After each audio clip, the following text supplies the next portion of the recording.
Hello guys! Welcome to my gaming channel. Ako nga pala si Kuya Pato. At tayo ngayon ay maglalaro ng Find the Keys.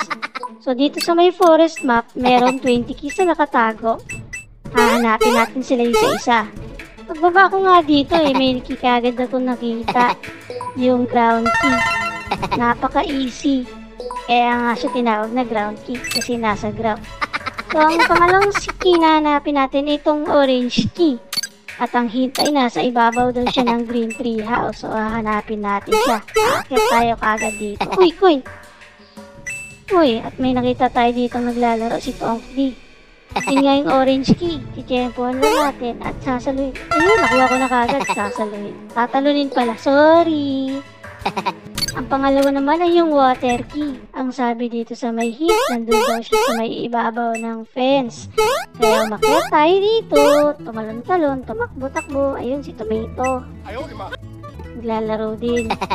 Ito yung water key. So ang gagawin ay chichenpuan lang natin. Ayan, kasi umaakyat baba siya. So tatalon-talon tayo dito.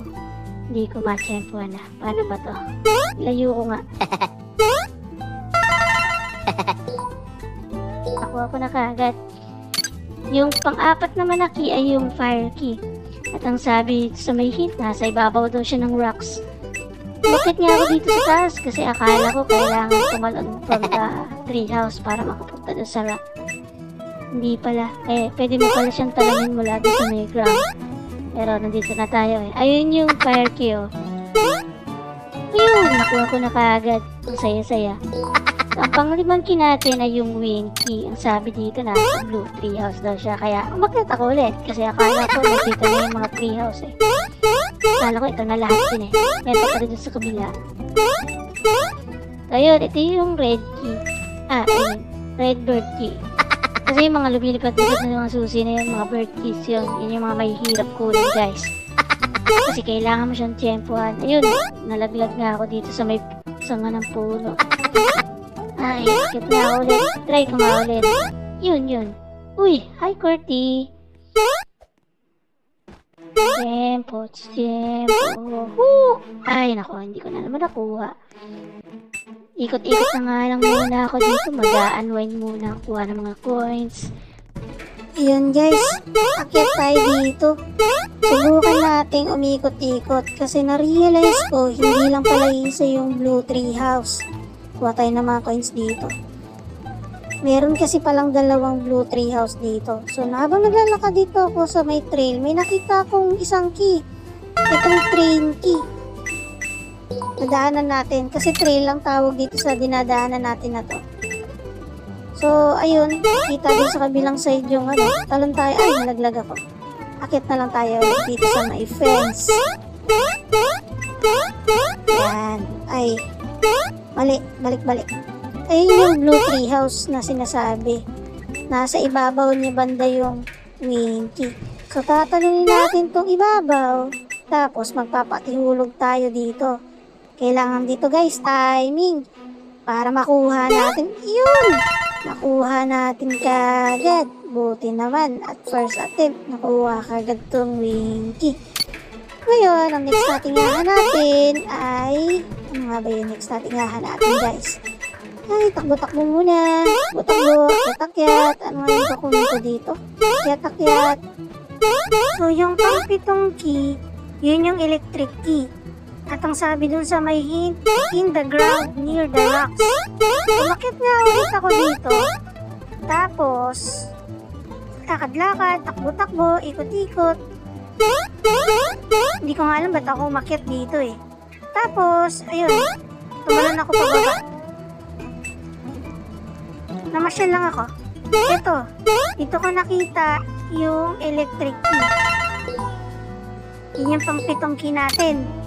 Ngayon yung pang-walo naman, yung sad key. So, hinanap ko yung maze. Kasi ang sabi dun sa may hint, yung sad key ay in the maze. So, yung maze pala ay nandito sa ibabaw nitong entrance. Ayun o, tingnan nyo. Ayun, nasa ibabaw ko siya. Kaya, hanapin natin kung saan yung entrance ng maze. Dito yata yun, akyat tayo, tapos talon-talon tayo dito, hanggang sa makapunta tayo dun sa taas, hagdan, tapos talon-talon, talon-talon, ayan, nauntog pa ako, ayan. Tapos, ito palang side nito ay transparent, kumbaga para siyang glass. Kunin natin itong mga coins dito. Noong una, nag-aalangan pa ako tumakbo dito kasi baka malaglag ako. Ito na yung sad. Yung sad. So, yun na yung pang-walong natin. So, yung pang-siyam naman, yung yellow mushroom. Sabi sa may hint in the corner of the map. Saan ba yung corner ng map dito? Tapos, sunod na ng yellow mushroom. Puro mga bird key na. Mahirap na yung mga bird key kasi nalipad yung mga yun. Ngayon, planuhin muna natin kung ano yung kukunin natin. Kunyari, nag-iisip ako dito. Isip-isip, takbo-takbo. Pero ang susunod natin kukunin dito ay yung yellow mushroom. So, andun siya. Nakuha na natin. Inside the rock siya. So, isa-isayin yung mga bato-bato dyan para makakita nyo. Ito namang blue mushroom, nasa ilalim siya ng umiilaw na mushroom. Tapos yung pang 11 naman, itong ice key. Talon-talon lang. Tiyempo-tiyempo lang. In the corner of the map din. Sabi naman yung Roblox key, nasa top daw siya ng treehouse. Pero hindi sinabi kung anong kulay. So isa-isahin natin itong mga treehouse dito. Yung pwedeng akyatin yung ibabaw, akyatin natin para makita natin kung nandun ba yung Roblox key.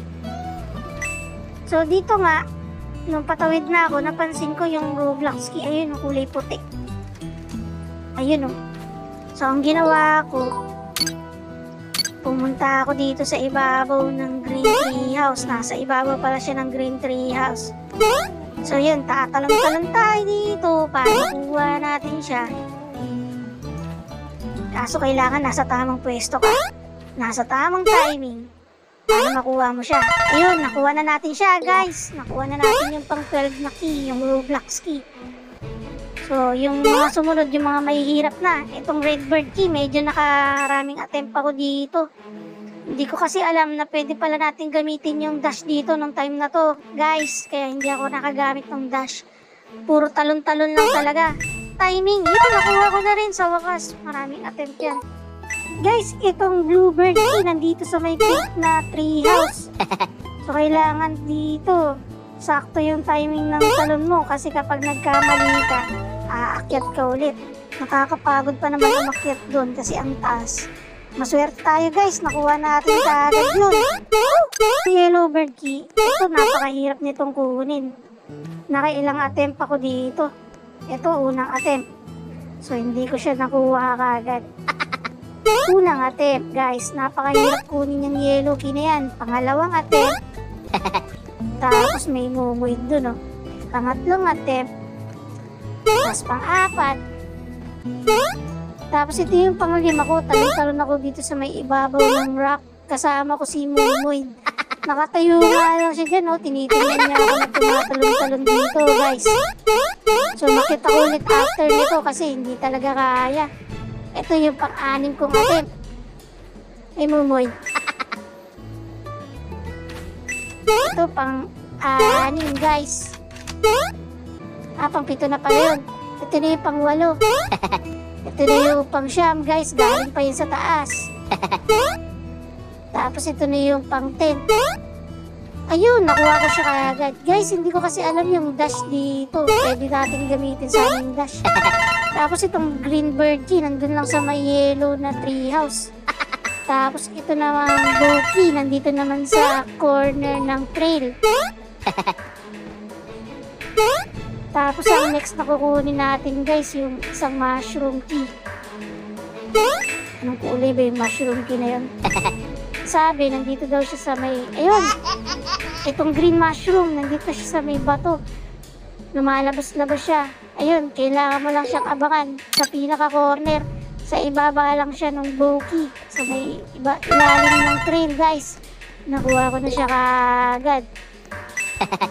So, ang next naman, yung pang 19. yung violet mushroom key, tsaka yung pang 20 yung sad key. Ito yung mga extreme na guys, napakahirap ng kunin, legendary na yung mga nakakakuha nito guys, pero hanapin natin.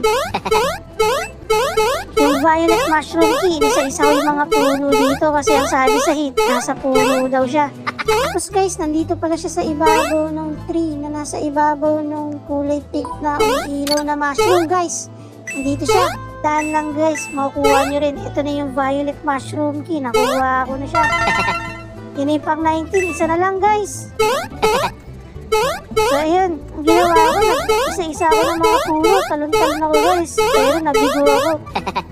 Ngayon, papakita ko sa inyo na nandito siya sa puno ng green tree house guys. Yung unang-unang treehouse na inakyatan natin, nandito pala yung pinakahuling kinakailangan natin hanapin at nandito siya sa pinakatuktok guys. Ayun, tingnan nyo na lang guys kung paano ko siya makukuha. So ito na yung sad key. Thank you guys!